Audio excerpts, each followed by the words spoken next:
Welcome to Terrace Neighbors, the Terrace House podcast. I am Taylor. And I'm Courtney. And we've made it. It's our 10th episode. Woohoo! Woo! Number 10. Double digits. Finally, Can't we've believe made we it. have a whole 10 of these. 10 whole hours. That's like half your day. If you wanted to listen to them like back to back to back. Probably will reach the point where then you can't listen to all of our episodes in one day, and then that will be an achievement. You can still listen to it in one day. Working on it. Yeah, and you can still go to bed at a normal time, because being up for 10 hours is normal. Yeah, it's true. Yeah. Wait till we get to 24. Oh boy. 24. Then you're all in trouble. Yeah, so today's going to be probably a very beefy episode. Not only do we have a lot to talk about on today's episode, but we're also going to do sort of like a Q&A thing at the end. I think probably better to do the episode stuff first. Yes. And then do emails. And thank you to everybody who gave us questions and stuff. Thank you so much. Yeah, please still keep sending us stuff too. Don't, just wait for us to ask for it. If you have any commentary or we said something and you wanted to add to it, please email us. Yeah. I want to hear everyone's opinions, or you can Yeah. further the discussion. That's totally Yeah. fine.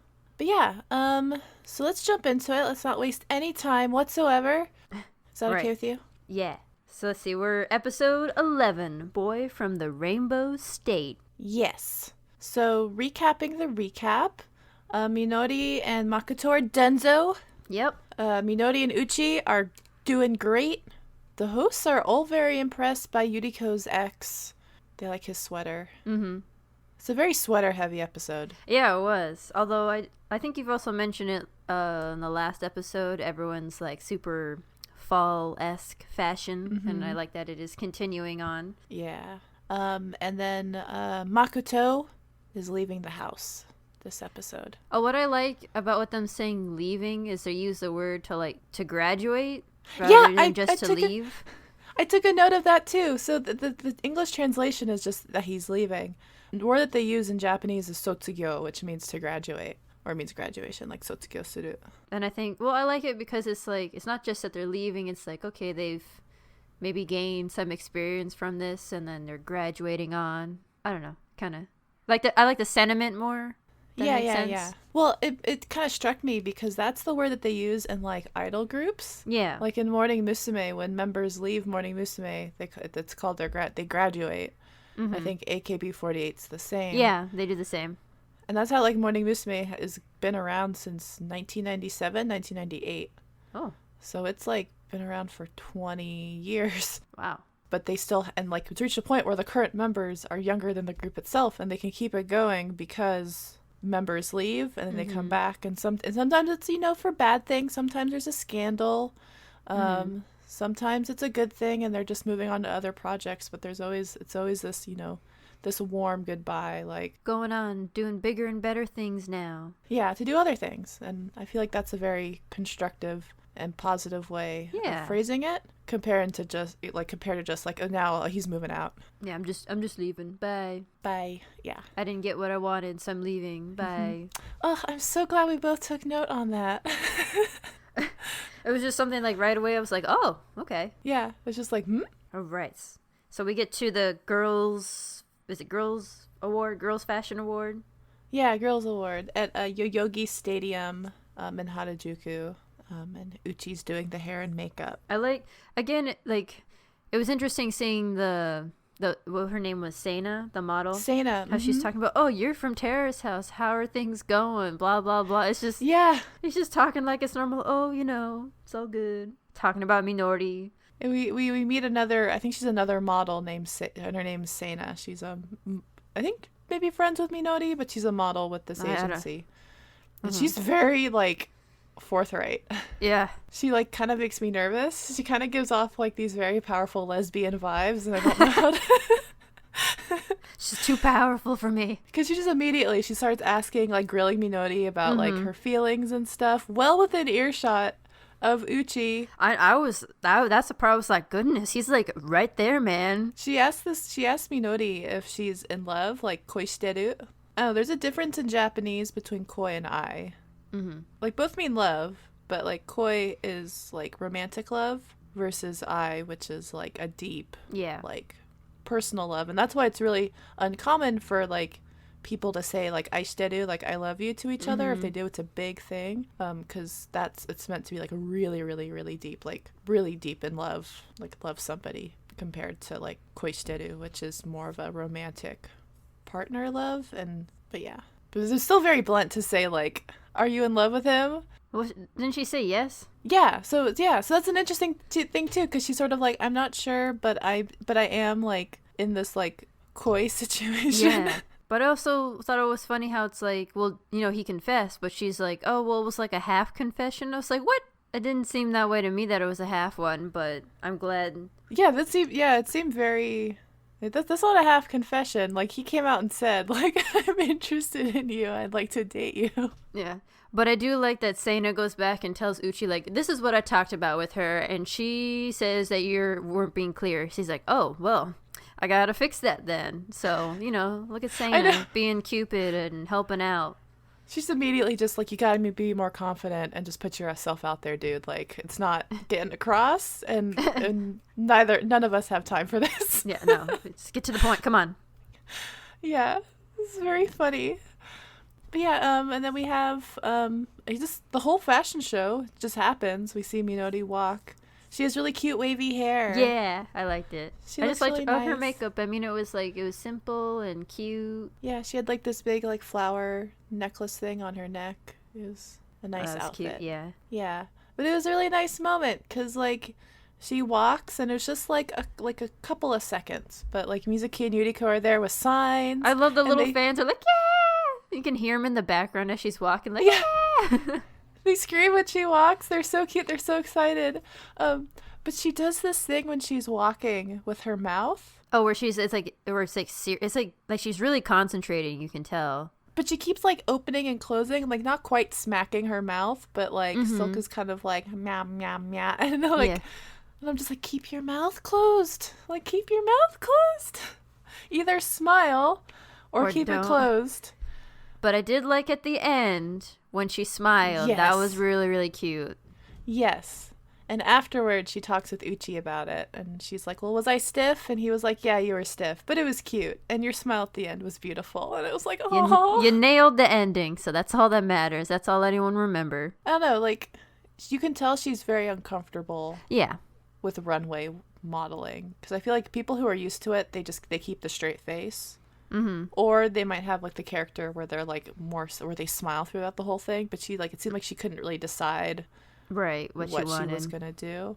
And I'm not no fashion expert, but her walk also seems a little off. But it did in the beginning. It was like seemed like she kind of went off, not from being straight, like kind of off to the side. If that made sense, but you know, and she didn't glide as much as I thought runway models are supposed to glide. But you know. She's practicing, and she's going to get better, and I believe in her. So yeah, I believe in her, I thought that was still pretty good for a very first time. If there's anything I've learned from the Princess Diaries is that you have to walk kind of up and, like, just glide places. I don't think she was doing that. She was taking some concrete steps, but she's working on it, and I believe in her. And then, let's see, afterwards, they jump to everyone's all together having dinner. Yeah, they're having like, a party. But they don't know what the party's for. Yeah. So at first, like, I even thought, like, oh, were they kind of celebrating a little bit for Minori's, like, little fashion thing? Yeah.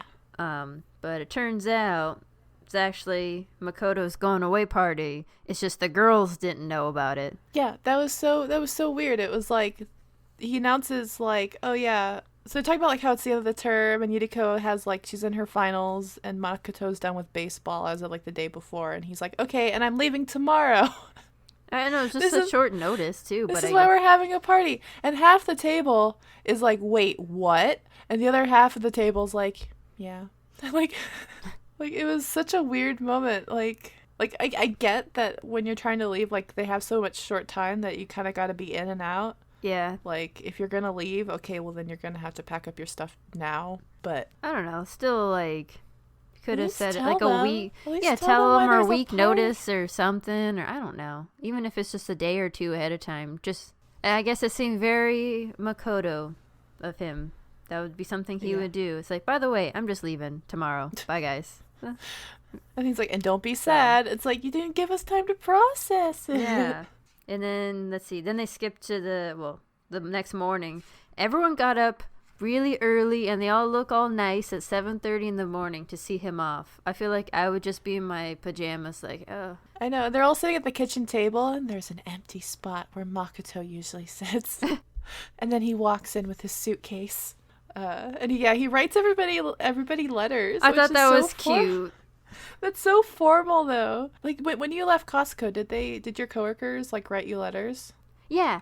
So I had a little, I actually have a kokeshi doll, and then it's like nice. a scroll, and you undo it, and everyone wrote me little things to say goodbye.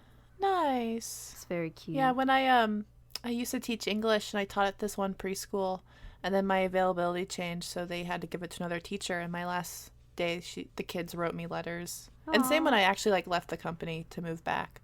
A couple of the kids wrote me letters saying thank you, and it was like, it was so nice, but it was like, it is so nice. It feels so good to get them. It does, but I've never written anybody a letter like that. like I'm leaving, here's a letter with, like, my final thoughts, especially in this case where it's like, you could still hang out. Yeah. It's not like he's gone forever or something. Yeah, you still live in the same city, you just don't live in the same house. Yeah. And I mean, even though I guess as we got to know Makoto's character and all that stuff, he kind of went down on my favorites list. I'll still miss him a little bit. Yeah, actually, no, I won't. I take it back. Like, maybe just a little bit. Every now and then, I don't know. And then, meanwhile, Makoto leaves. He's gone, the door closes. And then we cut to... Hawaii. Land of butts and sun. Butts and sun. I love it. It's the first thing. Is they show the That's beach, true. and then they zoom in on some ladies in bikinis. And then they immediately show this guy sitting on the beach with his friends, and he's speaking English, and he has tattoos. And I feel like that was probably so shocking to viewers. Oh, yeah. Just all of a sudden, like, here, like, because especially, like, if you've watched the show before, and you know that that people leave and new people come in, and so you're expecting... okay, well, Makoto's gone. We're going to see who the next housemate is. Mm-hmm. And you're just, like, yanked from Japan to Hawaii. Like, that must be so jarring. Yeah. I just, like, also, again, like, the zoom in focus on the tattoos while he's talking. It's like, oh, and the tattoos. This is a different person with a different culture. Yeah. Whoa. Because that's the thing I think of maybe not for, like, foreign viewers it may not get, is that tattoos... are not really a thing. Like, they're increasingly, like, they're becoming more common as of late, but, like, they're still very traditional towards tattoos. It's usually affiliated with, like, crime. Mm-hmm. And they're, if you go, like, most public pools and hot springs and public baths won't let you in if you have any sort of tattoo, even, like, a small one. Like, you can cover a small one up with a Band-Aid if it's small enough. But, like, an arm sleeve, but not like that full sleeves. Yeah, no. Denied access. Yeah, automatically it's like that's like intense. That's so different. Like, it'd be one thing if it were just like even like a blonde haired guy, I think would be a little more like a white dude, but like wearing like a button up shirt, that would be more accessible than this guy sitting on the beach in Hawaii with his tattoos. Yeah. But also, like, I just like the way they did the framing to build it up because you can't see his face, you just hear his voice, and then you see how his friends have been talking to them. I don't know. I like that part too. Yeah. So we don't know what his name is yet, but he talks about how he wants to be a firefighter, but he's thinking about, working in Japan, brushing up on his Japanese, going back to this country that he was born into. Mm-hmm. And then my next favorite part is the host's reaction. They're just like, yeah. Oh my God, who is this? And yeah, and you really see how, like, shocking it is, this development, this revelation. It's like, oh yeah, Netflix is like a global company. They can get people from anywhere. Whoa. Which is sort of like, I think would be interesting to talk about is like foreigners on Japanese television. Mm-hmm. Because there's a difference between, like, what they call, like, kaigai, like, television, which is, like, foreign TV shows that are brought over. Like, Gossip Girl is super popular in Japan. Or, like, Game of Thrones, or, like American TV shows brought over and aired, like, usually dubbed or was usually dubbed. They Uh-huh. don't do subtitles that much for television shows versus like actual foreigners Yeah. on TV. And it's pretty rare. Like, And not just like those like interview on the street kind of thing. yeah. So like, I don't know. I feel like what I've watched of television, it's like you have a lot of mixed race talento, like Reina. Yeah. And even they are like sometimes too different. Like, I remember reading an article about Becky, who's like a very popular like mixed race celebrity, and like and a number of TV shows. Like, she's not a viable like main. She acts in dramas, but she always plays like supporting characters. Yeah, she's a side character, never the actual like main person. Yeah, right? and it's because she's not 100% Japanese, and she looks Japanese. She has gray eyes. That's kind of like the most distinct, but she like definitely takes more after her mom's side. But like even that, like the idea of having her as the face of a TV show, people are like, well, nobody's gonna watch it, right, because she's so different. yeah. And then you have those shows too where like you get a lot of it like kind of news programs or these sort of variety programs where they focus on telling like real life stories. I remember when I was in Japan once, staying in a hotel, and so I was watching TV, and they had a whole show, like an hour-long program dedicated to like visiting foreigners who lived in small towns. And the whole point was just to talk about how much they love Japan. Oh. Be like, isn't it inspiring that this like Indian dude works at a hotel out in the middle of nowhere, and it's just because he loves Japan so much. He has a Japanese wife because he loves Japan so much. What does he love about Japan? Let's ask. Here's what he loves about Japan. We're the best. Foreigners love us so much. Oh, Like that was the whole point of the show. And then they have like, because they have that like Why Did You Come to Japan TV show where they attack foreigners getting off the plane at Narita Airport. Oh. Were you ever stopped by those guys? No. Really? I was never stopped by anybody. Yeah, that's you've seen them before, right? At the airport, the Why Did You Come to Japan film crew. Honestly, not that I can think of from off. Really? Oh my I God, guess I don't know. Maybe I don't stand out. I don't know. But you also flew through the base quite a bit too. That is true. I did. Yeah. So I had less chances. Yeah, I was never actually approached to be in them because I always made it a moment of like a point. As soon as I would get through immigration and customs and would come out with my suitcase, I'd immediately pull out my phone. Just like, I have a phone. I live here. Please don't talk to me. But Do not talk to me. But I have been in the background of probably a number of those. Oh. Because they always get you by the currency exchange booth. That's where they hang out. Know where to get them. They know where to get the foreigners. But yeah, so like you don't see that many like actual foreigners on TV, even less so ones who actually do speak Japanese.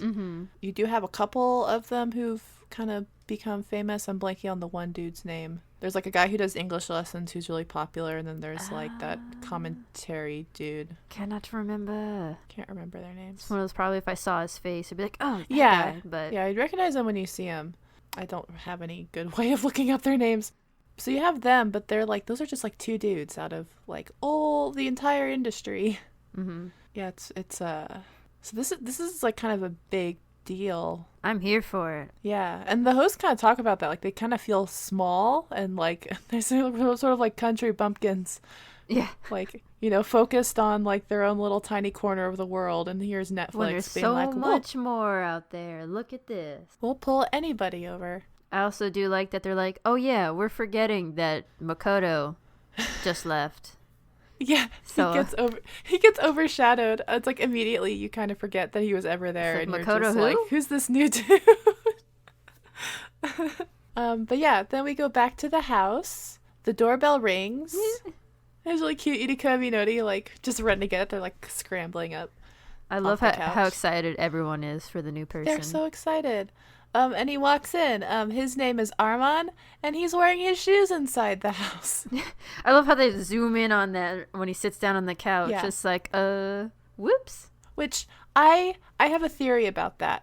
And Yamasato talks about a little bit later. This cannot be a mistake. There is no way that he forgot or did not know to take off his shoes before coming in. Yeah, I thought that was weird too. Because That's it's like Japan 101.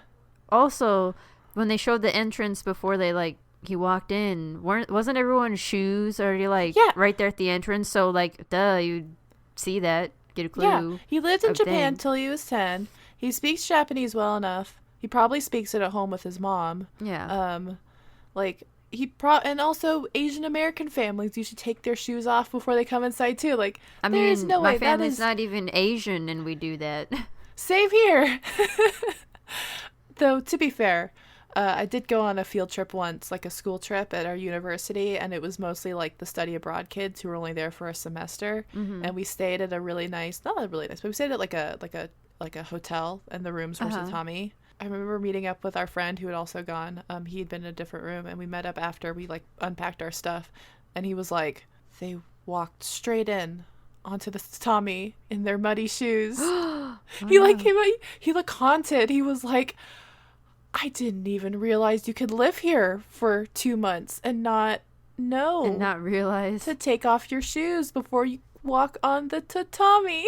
Whoops. Whoops. So I have a feeling that he was gaijin smashing. Probably. Or maybe the TV guys were like, hey, you know what'll be real cool? Yeah. You do this thing. I mean, yeah, also, I think probably more likely is that they were like, hey, how about if it's your entrance to really just drive home the point that you're American, that you're not, wear your shoes inside. If you don't know, gaijin smashing is a universal concept amongst the foreigners living in Japan. Gaijin means foreigner. It's when you either, I guess it's intentional, right? It's not unintentional, like you can't really unintentionally gaijin smash. Yeah. It's when you sort of intentionally pretend to not know either Japanese or certain conventions to either get away with things, or I would sometimes do it just so people would be like more forgiving of me. Yeah. It's like what's an example of like gaijin smashing? I remember in high school we had a very extreme version of gaijin smashing. In high school I went on a trip to Japan, and my teacher, who was a white guy, we had Shinkansen tickets, but it was really empty. So he was like, wouldn't it be, let's go sit in the reserve seats, like in the green car, like the first class car. And because there's nobody in there, what if we just sit in there and see how long it takes for somebody to notice and boot us out? Which in hindsight is a crazy thing for a teacher yeah, I know. to tell to a bunch of high schoolers. But when the ticket guy came by, how long did it take? I don't remember, but I do remember my teacher, who's a professional Japanese teacher, spoke excellent Japanese, turned to this attendant person and was like, I'm sorry, none of us speak Japanese. Oh my god. Pretended that none of us spoke just English. And the poor attendant was like, okay, well, like he managed to get the point across enough where our teacher was like, okay, let's move. But also in hindsight, what a jerk. Yeah. Like, wow. That's a bad example of gaijin smashing, is pretending to not speak Japanese so that you can still so you can get away with an something. Upgraded, get away with it. But sometimes it just is like, I don't know. I had friends who sometimes at restaurants would just kind of point to what they wanted on the menu instead of like properly ordering. Try to say something, yeah. Yeah. I mean, I guess that's a mild form. Or like, walking up and like shaking hands with somebody or not bowing. Like these little like cultural things that you might know, but then because you're a foreigner, people will kind of forgive you for not knowing it. No one expects you to adhere to it. Yeah. But yeah, his name is Arman, and he's half Japanese, half Iranian. And I love him. I mean, just from right away, he seems like a pretty nice dude. They'll ask him about, like, his hobbies. He's more kind of outdoorsy, into surfing, kickboxing, boogie boarding. He's a jock with hiking. Kind eyes, and I'm in love. Yes. It's perfect. And I also like immediately as they're, like, talking about other people's hobbies and what he likes, he's like, oh, Mizuki. She's a perfect fit for you. Yeah. So they immediately identify Mizuki as Arman's type because he's like, oh, I like someone who's cute and who's kind to everybody, but who's also a little outdoorsy. And they're like, Mizuki, Mizuki, Mizuki, Mizuki. And then, I just like throughout the whole thing, like all the girls, especially, they're just like, they can't stop smiling. And I was also the same way the whole time he was talking. I'm just like grinning It's like, please talk more. They're already in setup mode because like when Mizuki gets home, they're all just like grinning ear to ear, like, "Hey, Did you meet him? did you meet meet the him? new guy? He's so manly, and his nose is so tall. Tall, tall noses. Yeah. I didn't know that was a thing, but apparently it's a thing. Well, is it? So it's more like it's like the bridge of the nose, right? That they mean. Yeah, I is would guess tall? it probably rather than like a long nose, which I guess would kind of mean maybe like has the idea of it being long from away from your face. He has like a long nose in terms of like where it falls on your face. Yeah, but I feel like a lot of times, like Japanese people, when they talk, oh yeah, foreigners, a lot of them, they'll have a tall nose. They got those nice tall noses. I don't know what's so nice about having a slightly taller bridge. I don't know, but God, did I ever tell you on that same college field trip? At the hotel, we were taking the elevator back up after dinner, and there were a bunch of us, the foreigners, a bunch of the foreigners, and a bunch of like college, either high school or college age Japanese girls got on, and they look up at us, and they turn to each other and they say in Japanese like, "Wow, their noses are so big." And our friend and I, because like this was, we'd taken several years of Japanese at that point, like. We're all very conversational. Like, we understand. Like, we've lived here for years. Like, we understand what they were saying. We were just like, it's like, take a deep breath. And we all kind of left the elevator, kind of like hands over our faces. Like, they're not that big, are they? oh, I mean, I've never had anyone tell me that my nose is tall, so I don't know. My nose isn't tall enough, I guess.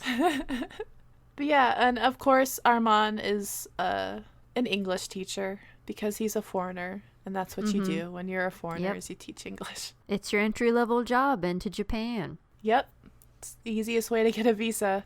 Although, I mean, I never really did much of the English teaching stuff there. I had some little tutoring thing I did, but I just had Costco. I lucked out. Yeah, you managed to dodge that bullet. I tried really hard to get any job. Like, I even was applying for, like, housekeeper jobs.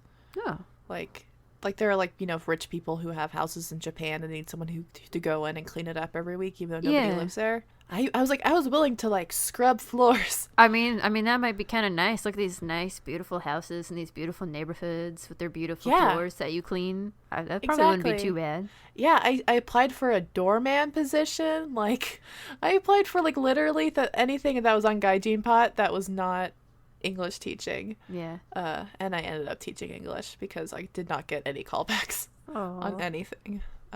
Which actually in hindsight, Gaijin pot's like Craigslist for foreigners, so probably a lot of those jobs may not have been 100% legit. So, and I mean, teaching English was fine, but everybody does it. Right. Everybody does it. And then let's see, we get to the next parts where Mizuki meets Armin in the morning? So I like this part. In the next morning, Mizuki's sort of like she's finishing up making breakfast or something, and she's by herself, and Armin comes in. And they both kind of sit down at the table, and she compliments his outfit, and he compliments her outfit. It's so cute. So cute.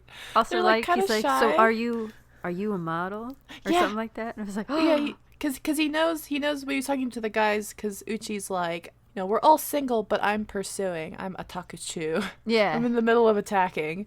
And he's like, oh, which one? He's like, oh, I'm going after the girl who's sitting next to me, the model. So Armand's like, oh, are you a model too? Like, is this a house full of models? But I mean, I agree with him. She is very model-esque. I think we've said before that, like, of all of the girls in the house, she's probably the most fashionable, and yet she has the office job. Yeah, because he says that she seems most like she would be a model. Like, she has that quality to her. Yeah. Out of the other girls that he's met. Which, dang. I don't know, I had my little notepads like half over my face. I'm like, yee, the whole time. So smooth. I know. And then also, like, well, again, like she's like, oh yeah, I made breakfast or rice or whatever, but like I don't have enough time to eat it, so you can go ahead and have it. Yeah, and she's like, and I also have some grilled fish on my side of the fridge to help yourself. And I'm like, aw, that's so cute. I do like how the host is like, well, I don't know, that seemed too well planned that she just happened to have some food or breakfast that she couldn't finish, but, you know, shouldn't you have been part of your planning for getting ready for the day to be able to eat? So. Yeah. It's probably a little intentional, but it's a nice thing, too, because, like, he just moved here. He hasn't had a chance to go grocery shopping. It's like, this is a new place for him. Like, even if he lived here as a kid, still different. There as an adult. Right. Like, probably the both of us had, realized how hard it is. Like, we both lived in the States until we were 18, but we moved to Japan when we were 18, learned how to be adults there, and moving back and had to relearn how to be adults. In a different place, yeah. Because it was like, I came back and I was like, I lived here most of my life, but I was a child. Like, I never had to didn't have to find a job. Doctor's appointments by myself and stuff like that. Worry about any of these things. Yeah, and he has no winter clothes. Yeah. He just has t-shirts. I do, like, only place I know is Uniqlo. It's like, well. And she's like, look, you go to the Gap. Yeah, she's like, you go to the Gap. He's like, you have that here? I mean, I always went to Uniqlo for all my clothing needs. Literally the only articles of clothing I ever bought in Tokyo, I bought at Uniqlo. They were t-shirts because they had good stuff. But I mean, not that everyone wouldn't give him a warm welcome, but I'm just really happy that, like, everyone's so, like, happy to bring him in, and we're gonna do a welcome party for you and all that. I don't know, everyone's just, like, really excited. Yeah, so I like and it's that. nice too, because, like, they could have been weird about it, especially since, like, he speaks very good Japanese, but you can tell by the way he speaks that he's not 100% comfortable with it yet. Like, he's kind of rusty. I do like his word choice for things. He says he's gonna go on an adventure, go look for stuff. Adventure. Yeah, which is a very American way of putting it. Like, I feel like Americans are like, I'm gonna go on an adventure, and you just mean, like, I'm gonna go wander around. We'll see how the day goes. Yeah. But then all the Japanese people are just you're like just delighted that it's like, you're going on an adventure. Like, oh, that's so sweet. And then, let's see, does it jump to the host talking about him, or was it then to the dinner? Yeah, to they go to the host now. So everyone's impressed by Armin. Yamasato kind of thinks that maybe he's a little calculating with the shoes and stuff. As always, he always picks up on that stuff. And then they start talking about Yuriko's ex, and they, like, apparently they have built up this backstory for him where, like, while he's apart from Yuriko, he started dating the daughter of the president of the hospital where he works. and then like, if they try to get back together, then she discovers, like, oh, how did he did the story so much better, where it's like her ex and his new girlfriend, they're walking down the street, and Yuriko has just finished her exams, and she sees them together, and it's like, oh no. Yep. But then the hospital director's like, you're gonna make the right choice, right, and marry my daughter, right? It's like all these drama tropes. And they just go off on this tangent, like, building up this backstory for Sweater Boy. And just like, but remember, he's like, wait, why were you getting so invested in this story, these people that don't exist? But I did like that story. It's like, I would watch that drama. I think I have watched that drama. But yeah, and then we have the welcome party. Okay. I do like that they are eating pizza. Yeah. And I feel like, again, to emphasize that, ooh, he's an American, and Americans eat pizzas at parties. Well, we said that the first episode. I was like, they had a big party. I would have just ordered a pizza. Oh, that is true.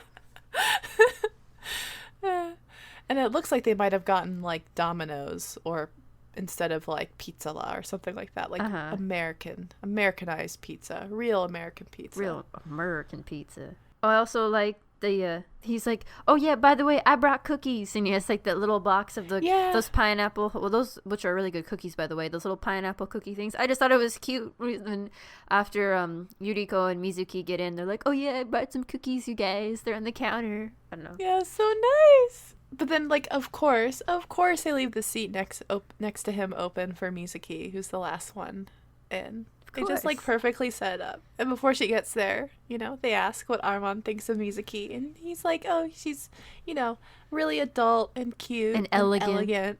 And they're like, yeah, she's really elegant. I'm so happy to have all this Mizuki love. Well, she deserves it. I feel like she's been getting, like, ignored for the past couple episodes and hasn't been in the spotlight, and now is her time. She deserves it. Which I think is the reason why they cast him. because they had to figure out how they were going to supplement the show somehow. Mm-hmm. And so they probably, like, within the interview process, probably found, like, asked, like, what your type is or something like that. And probably found somebody who expressed an interest in someone like Mizuki. But he's a perfect fit. Yeah, because you don't want to, like, bring someone in and have them go after Yuriko or Minori, because those two... That's getting boring now. We already got that. Yeah. We already had love triangles with those guys. We need some new stuff. And, like, Yuki's next in line for Yuriko if her ex-boyfriend doesn't want to get back together. Yeah. We need somebody for Mizuki. She's pretty and she's cute and hasn't done anything. And then... Also, going back to Armin and his word choice stuff, I do like how he asked Yuriko, it's like, how was your quiz? And she so laughed. It's like, quiz? Oh, well, it went, okay. My exam, I know. I love him and he's so sweet, but also it's a little hard to watch because it just reminds me of all the times I've had to, like, keep up with the conversation with my Japanese. And, like, missing nuance or, like, misunderstanding things but trying to, like, participate because it's so easy to just, like, sit back and not say anything. Yeah. I mean, I want to be on the show. When are they doing auditions or whatever for the next season? I want to get in on that. The next casting? Yeah. Wherever we're going to go. Boys and girls on a boat. I don't know. Maybe if we do a really good job with this podcast, they'll let us be on Terrace House. Oh, perfect. Like how the Gilmore Guys got a brief cameo in really in the Gilmore Girls, like the new, like the reboot, like the sequel they did on Netflix like last year. The Gilmore Guys had a scene. They were in the background. Oh, that's awesome. Which is cute. But then now it comes back to Yuriko and her announcing about her stuff with her ex-boyfriend. Yeah. And possibly getting together again, depending on how her exams go. Yeah. And if they do, she thinks it's selfish of her to stay in the Terrace house. So it looks like she might be leaving. And then, boom, the episode ends. Bam! Over. Did it again. It's like, what's up with these episodes? Everyone's just going to leave each episode at the end or announce they're leaving each time. Well, so when she made the announcement, I thought she was announcing that she was getting back together with her ex, not... that's what I thought. I'd forgotten that she hadn't told everybody that she'd had that conversation with her boyfriend, because I guess... Because even Yuki was, like, shocked, because that had been a development after she had told him that... She had told him that she was thinking about it. But she didn't tell him after she'd actually done it. Yeah. Yeah, so she's, like, gonna try to confess her feelings again once once her exams are done. And then if he accepts, she's going to leave the house. But we'll see. We have the whole director's daughter we got to worry about, so. Exactly. Yeah. Yeah. So probably was not going to be a blank yes or no smooth. And that's the episode. Yeah. And then the next one, I feel like it's, again, going to be another Armin-focused episode. But it's called, Is She Best of 3? Yeah, she just best of 3. Which is sort of a bummer because I'm feeling very optimistic about Armin and Mizuki, and I just want them to be happy and adorable and go on dates, and let me be the third party who just watches them. Yeah. Just kind of sandwich me in the middle. But, I mean, we'll talk about it more next week, but it's such a, not provocative, but the title does kind of raise a good question. Yeah. And sort of the conceit of the show is that you're like, these people are going to, meet each other and fall in love, and it's like, it's 3 people, and if you're on here to date, you get 3 choices, and it's like trying to find your lab partner, in high school chemistry, but there's so much pressure to pair up, and you might hope that the casting people picked people that they thought would have good chemistry together, but doesn't necessarily always, Yeah, not is always. You're not. They might have brought. I don't know if they actually expected, Minori and Uchi to pair up. True. I feel like probably... It was... Makoto was more... Yeah. For her kind of thing. Or maybe, Mizuki with Uchi, or Uchi and Yuriko, or, they might have imagined sort of different permutations.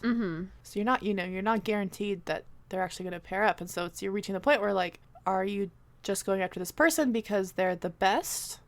you like them the most of your options. Or because you actually like them. I guess. Yeah. Which, I mean, is always sort of an issue with dating. You're like, am I with this person because I just want to be with somebody? Mm-hmm. And, you know, they're the only one who's showing interest at this moment. Like, they're the closest or that sort of thing. Mm-hmm. And I'm sure there are people who, like, you know, before they get, you know, when they have cold feet at their wedding, it's like, am I marrying him because I genuinely want to, like, live my life with him, or am I marrying him because it's the only person that I've known or made actually it this far with? Yeah, right. Because we haven't broken up yet. Sort of, and this is what you do. And we got engaged, and we didn't break up during the engagement, so you have to get married eventually. That sort of thing. It's either you get married or break up. I guess, I don't know. But yeah, it'll be interesting. I'm really excited about this new development with Armand, and just how Armin kind of fits in with everyone, because, I mean, we know, I mean, yes, he can speak Japanese, and there's just little things for that with his understanding or the way that he speaks and how he's going to connect with everyone and communicate with everyone, and maybe just little... But there are obviously going to be cultural differences. Right, too. that too, and how that influences things, and... Yeah, and they're more noticeable when you live together. Yeah. Like, one of my roommates in college was Norwegian, and there's not a huge difference, but there were some moments where it was just like, you know, kind of different expectations of things. Okay. Well, I'm ready for them. Let's see them. Bring them on. Yeah. So that's it for the episode. So let's do some questions. So thank you to everybody who sent us questions. We're not going to answer everything because we did get a lot. Some people sent multiple ones, but we'll pick out a couple. And thank you so much. Yeah, okay. So Scott emailed us and asked, how famous are the panelists in Japan? Had you heard of any of them while you were in Japan? Or is it more like, oh yeah, I've seen that person on variety shows occasionally? I mean, in my case, I feel like the panelists, like, I recognize, except for maybe like Ayumu, I recognize all of them from other like variety shows or other things. Maybe not like TV shows or anything like that.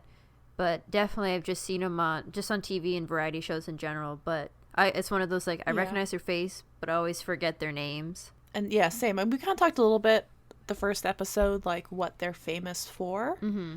But I think it's like, because they're talento, or because, like, they're comedian and talento, like, their job is to be panelists or, you know, commentators on variety shows. Mm-hmm. It's not like maybe Ayumu is a little bit like, maybe because he's, I think, started as acting and is trying to cross over. Yeah. But it's not like you're watching a reality show and, like, Brad Pitt is, like, commenting on it. Yeah. Yeah. It'd be like, I don't know, if you're watching it and like Heidi Klum or something. Oh yeah. It'd be like if you watched a thing and Heidi Klum. Nick Cannon was like on America's Got Talent, wasn't he? Yeah. So if you had a Nick Cannon, Heidi Klum, and the guy from what's his name? I was gonna say The Price is Right, but that's a different show. The one with the briefcases. I don't know. Anyway, yeah, so it's like if you had Heidi Klum and Nick Cannon and, like, Jeff Probst. And they were like, and whoever hosts that Bravo talk show, and they talk, and who talks about, like, the Real Housewives.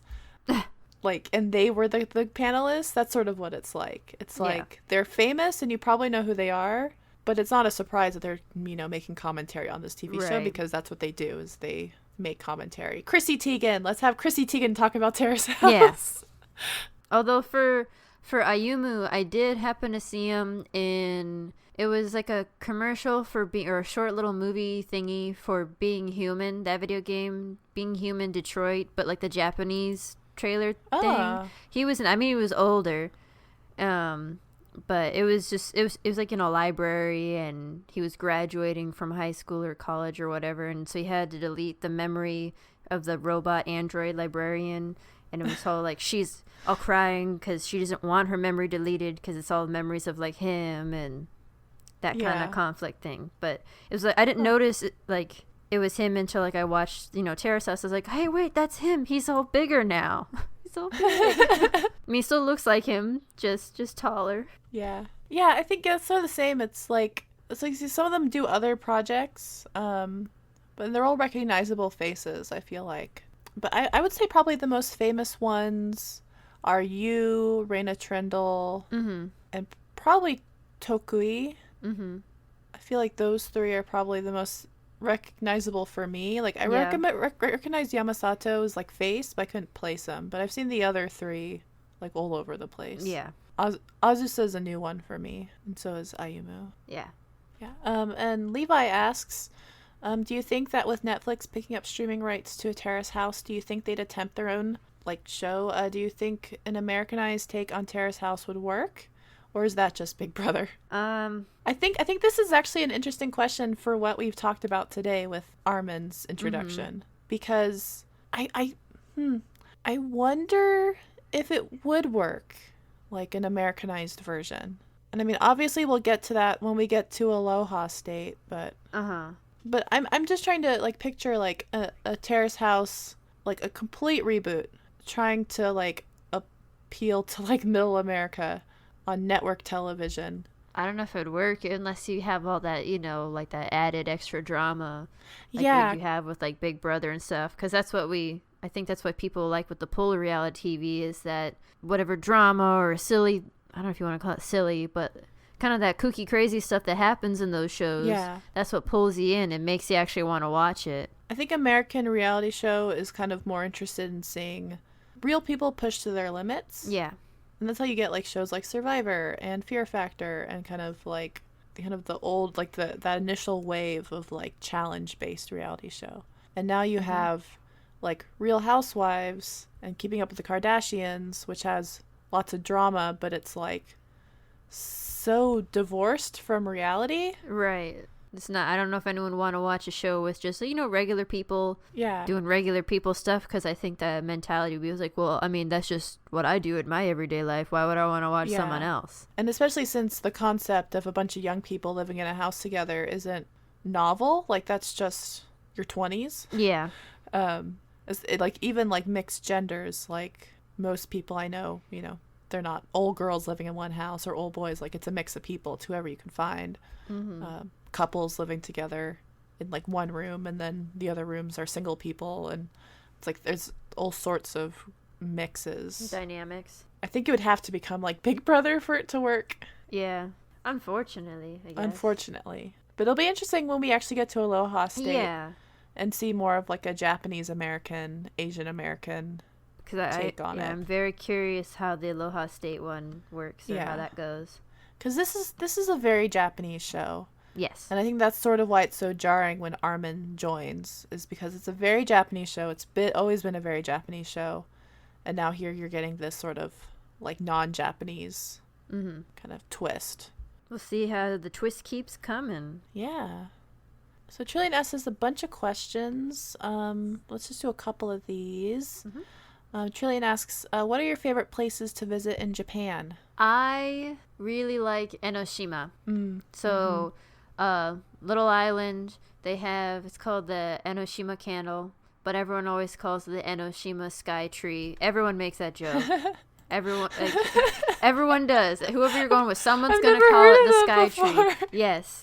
When I went, I've gone with I think I've gone with my sister, another friend that came to visit, and Yuki. I went with him, and we get there, and I think he immediately was like, oh, it's a sky tree, Enoshima sky tree. It's like, yes it is. Then I always hear it. Anyways, so it's really cool, cute little candle tower thing you can go inside of, and, you know, walk around the island, and there's these caves you can go into, which are also really cool. They give you a little candle, and you just have that candle as you walk around inside the caves. They're not like that dark or anything, but I think there's some, I don't know if they're like, there's like these dragon statue things in there, if I remember correctly, and some other like Buddha rocks that look like Buddhas. I forget exactly, but it's some things like that. It's just kind of neat just to walk around inside the cave and see what's there.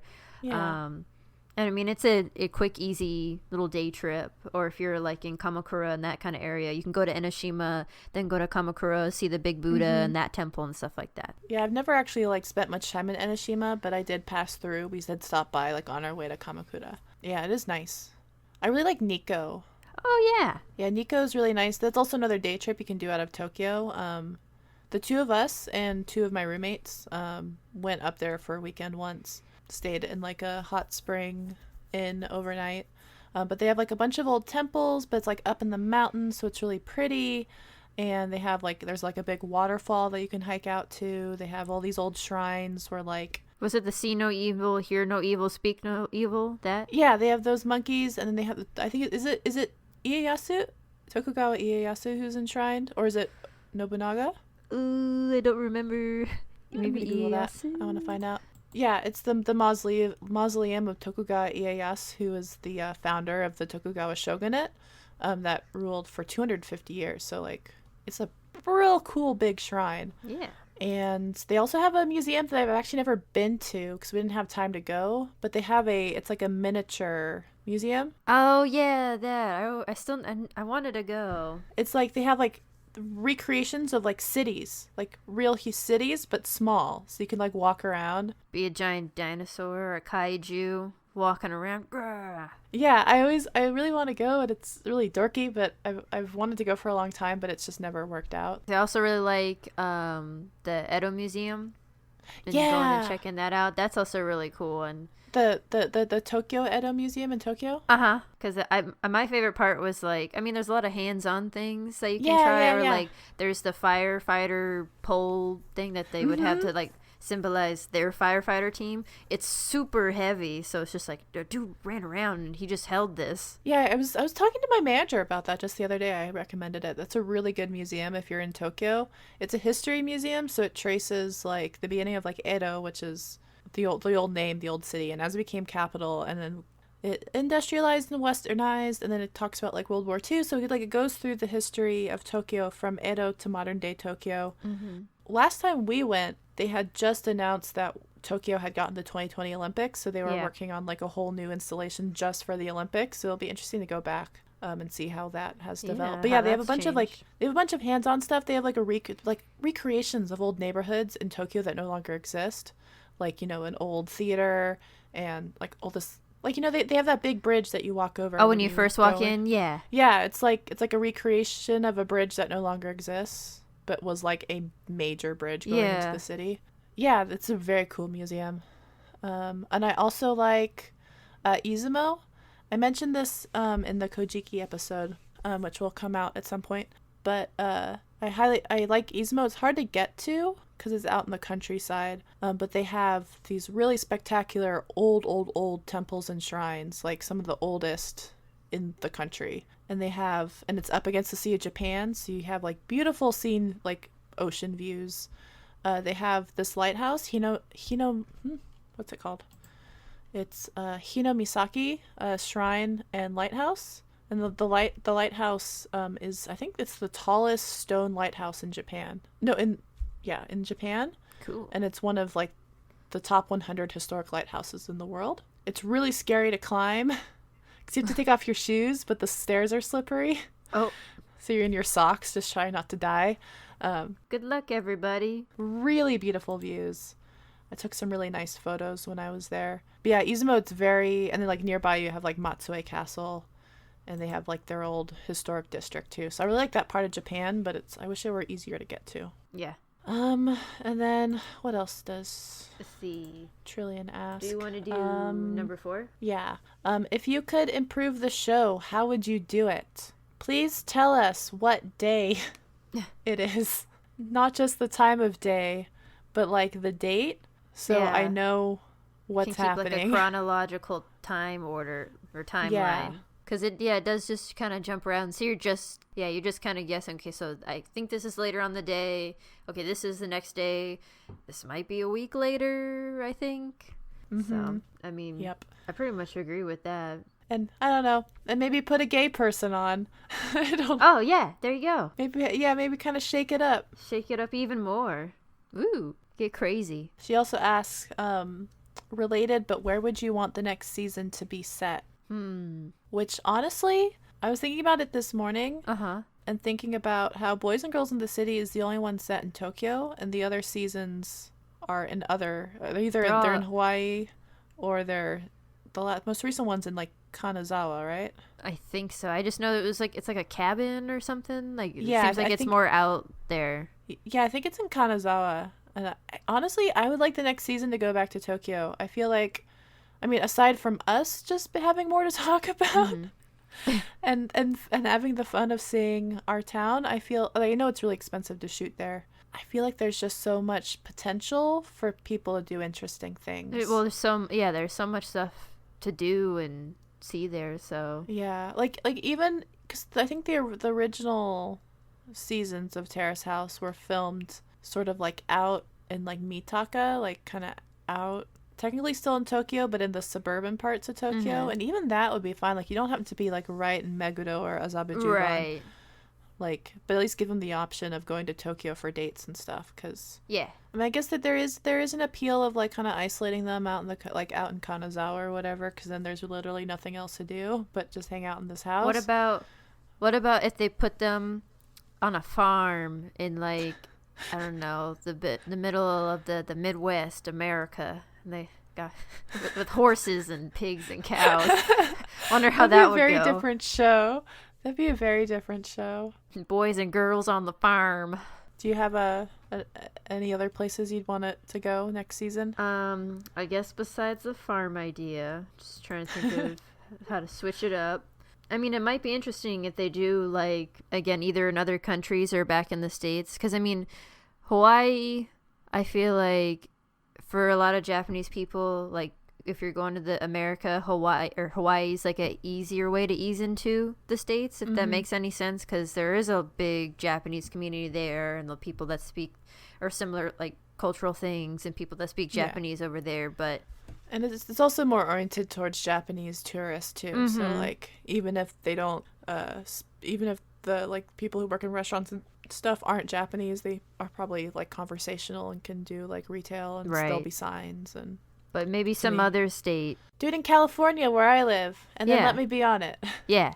I mean, they can come to South Carolina, and I'll just join in. I don't know how interesting it would be here, but... But I feel like that would also be a challenge, too, because it is a Japanese show first and foremost. I think if you set it in the States, I mean, you have to have it in Japanese. You can't have it in English with subtitles, because it's a different show. I feel like it's just a different show if it's in English. That's true.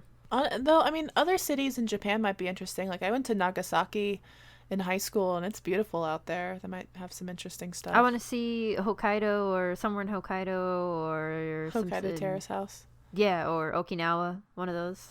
or even like Kyoto or Osaka. I think it's just a city. Yeah. I feel like it's important to be in a city because then you can go out and do stuff. But Tokyo is my first choice because I love Tokyo. Maybe Kawasaki. Kawasaki's pretty good. So and then last we have Alex sent us 2 questions. All right. I'll read the first one. You read the first one because I don't really know much about this. Okay. But you do. Thanks to the internet, I have learned about and become fascinated by Japanese mascot characters, from the most famous being one Irakuma, which is my favorite personally. Yeah. Guretama, which is my sister's favorite, and Kumamon. I also like him. He's a good choice in characters.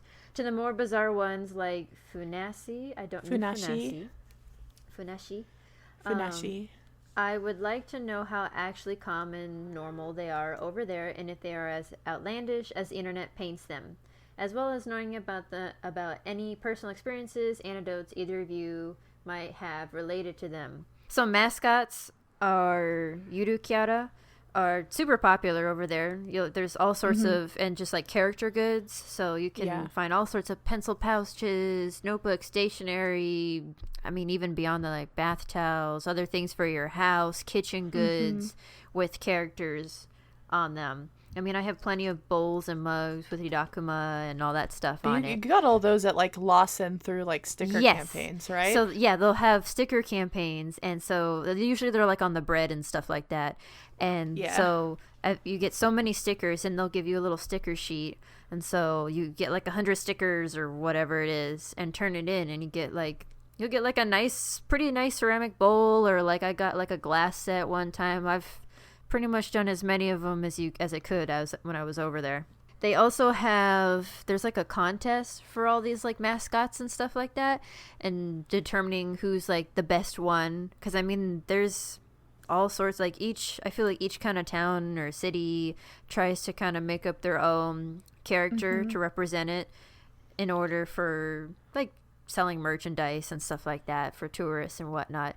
And then of those mascots, then they basically like pit them against each other in their little voting contest. But no, the internet is actually pretty right for once about how outlandish they are and all the kooky different ones. But like also with like the mascot characters, it's not just like cities or brands. Like everybody has them. Like the police department of Tokyo has a character. It's like Peepo-kun, right? Peepo-kun? Yes, it's something like that. I forget if he's like a cat or he's something. He's like some weird elf creature elf with animal thingy. Antenna. And so you have like Peepo-kun who's the mascot of the Tokyo Police Department, and like I think even the military, the SDF, they have Special Defense Forces, even they have I think a mascot. It just makes them easier to I don't know if you approach or relate to. Yeah, it's just like I think it makes it like it's partially to appeal to the kids too, like you can bring out the character and everyone's like yay yay yay. I don't know. Yeah, it's really interesting. Do you have any personal experiences with any of them? I know. I'm trying to think of like my sister and I think we were in one of like the little arcades somewhere, and I feel like the little mascot guys would be walking around, and it was Gudetama. I feel like we were looking at Gudetama, and that's where my sister like found her love for him. Because I forget, I don't even remember if he was like, they had him sitting in something. It was just, the butt, as always, was emphasized. That Gudetama booty. And I think that's where she was like, I need more of him. So, but outside of just kind of nothing too crazy where it's like, oh my gosh, look at the cute guy. Look at him over there. And everyone's all crowded around trying to take their picture. And then they try to get them into like the elevator, but their head is too wide for it and stuff like that. Yeah. I have a irrational fear of people in mascot suits. So I remember once I was walking, so the station where I used to live in Saitama was elevated, and there was a bridge going kind of across the street, and we'd go to this bookstore that I would stop by pretty often. And there was, I think it was for like a phone company or something. They had like their mascot out on this bridge, and I would not walk past them. I would not do it. So I ended up like walking down the stairs to the ground floor, going up a block, waiting for the light to change, crossing the street, walking back down the block, going up through the Daiso, and then up the stairs to the bookstore. Went completely out of my way in order to avoid this person in just like a suit, a mascot suit. Because I do not care for them, but I do like Gudetama, and I like Agretsuko, and I like Rilakuma. Yeah. I like the character goods. I just got a Korirakuma Kigurumi. Oh. And it's so soft and comfy, and I like it so much. My sister. So there's this store called Kittyland in Harajuku, and I'm sure they might have another branch somewhere else. But basically they just sell like character good stuff.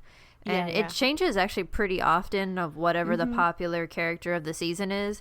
And so one year when my little sister came to visit, it was Nameko, which is this little mushroom guy that was in this mystery game. And his English name was like Fungi. But she spent so much on character goods, on all this just random stuff. Like she bought a kigurumi, so she can dress up as a mushroom, basically. Of course, all of his stationery, all this paperwork. She even bought a CD of, like, him singing. And the only thing he makes, like, a little oomfa, oomfa, oomfa noise. Like, that's the CD is him making that noise in, like, different genres of music. Jeez. Pretty hardcore, I guess. Yeah. They are definitely a thing over there. And they do get real weird. But that's partially the appeal, right? Is that when they're weird, it's not, like, they don't realize it's weird. Like, it's the point is that they're weird. That's the fun of it. And then the other question that Alex asks is, I've been a fan of Japanese street fashion for years, but I've never visited Japan myself. I've experienced the different trends and styles through magazines and photos only, but I'd like to know if either of you are fans of these styles and what's been your experience with them. Have you spotted people wearing such things as Lolita or Gyaru? Is it very rare to see people do this? This one, I'm probably the more Japanese street fashion interested of the two of us. Yeah. But I mean, you've spent some time in Harajuku before, so you've seen like some of the street fashion. You'll see all the different styles, and like you'll see some people in Lolita. You will see some in Gyaru. You'd see some. What was that style where you're like the Mori girls, like the forest girls? Yeah. That style. I don't know how to like describe it, but I could recognize it when I saw it. So you'd see all the funky, cool fashions and stuff. And my sister liked going there a lot when she'd visit. And she would take me all into all the different little stores, so we would get to see all the cool stuff. I really liked. There was one that was more like a hip hop rap kind of fashion basketball, if that makes any sense.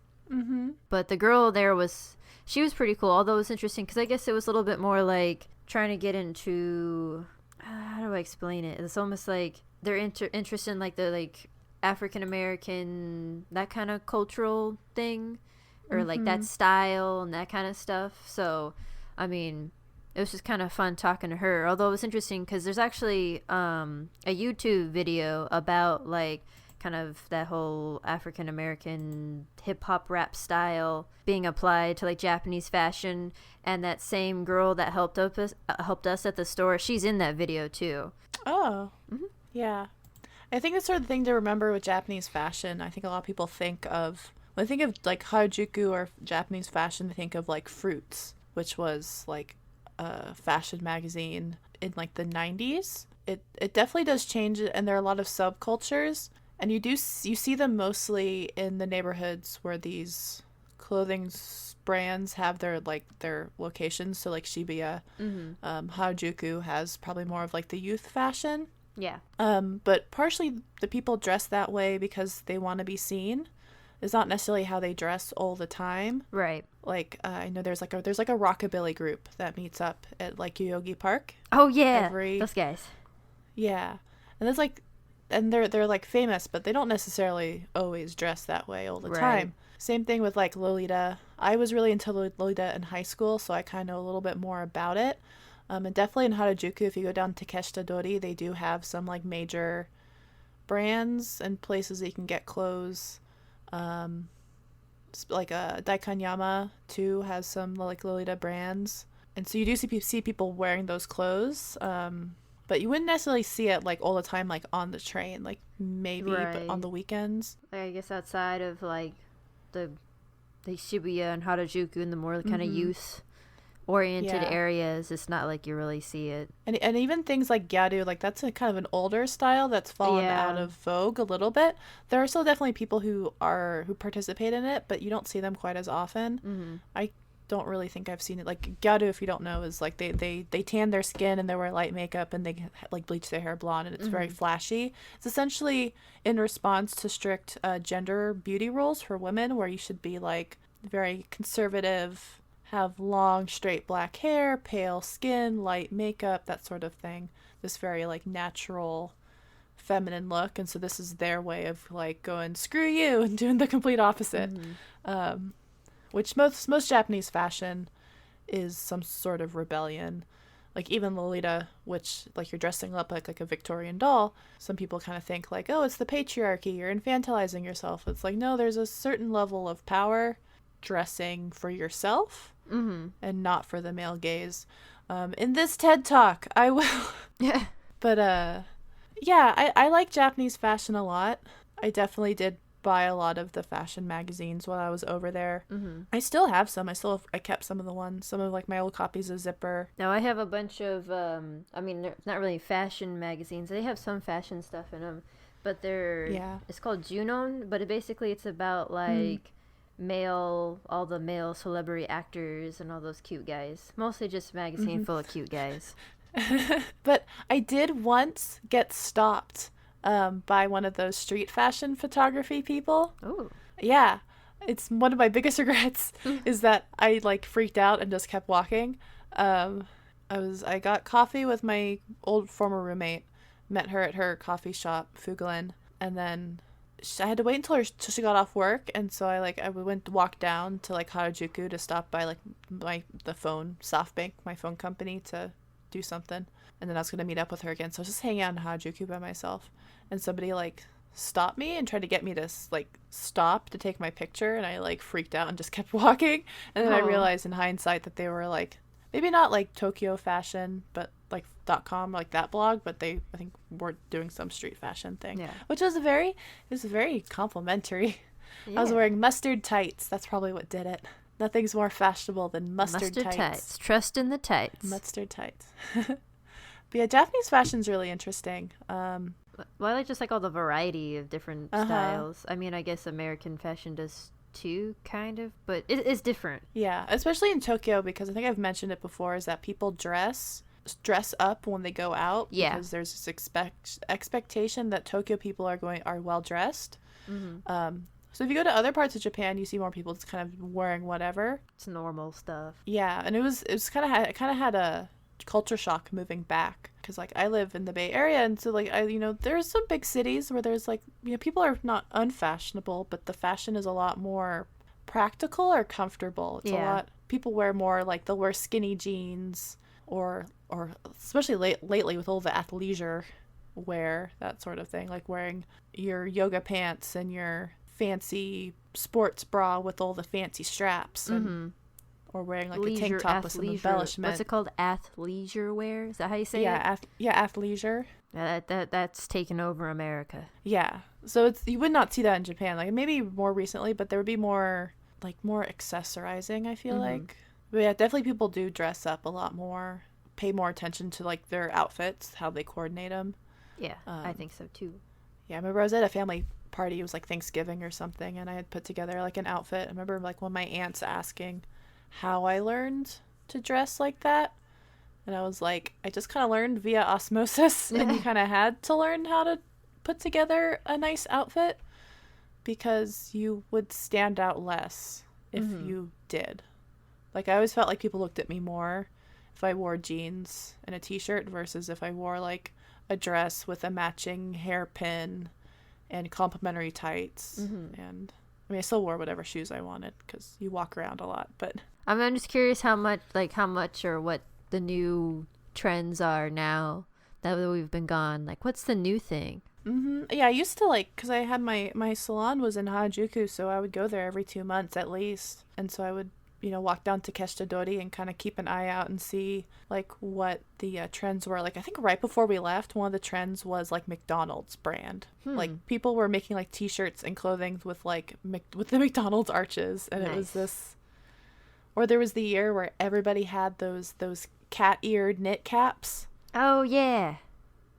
Yeah, and it was like somehow like, so Harajuku is very interesting that it's kind of cohesive. Like you have like dozens and dozens and dozens of these little hole-in-the-wall like boutiques and clothing stores and like knockoff jeans shops, and yet they all seem to kind of be on the same page.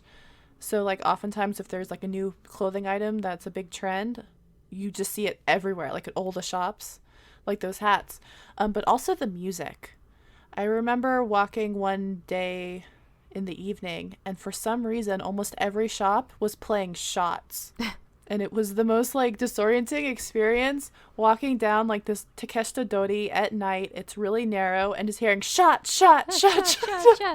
My sister, it was like kind of a really like, I feel like a girly kind of shop. I mean, sorry, now you got me saying shots.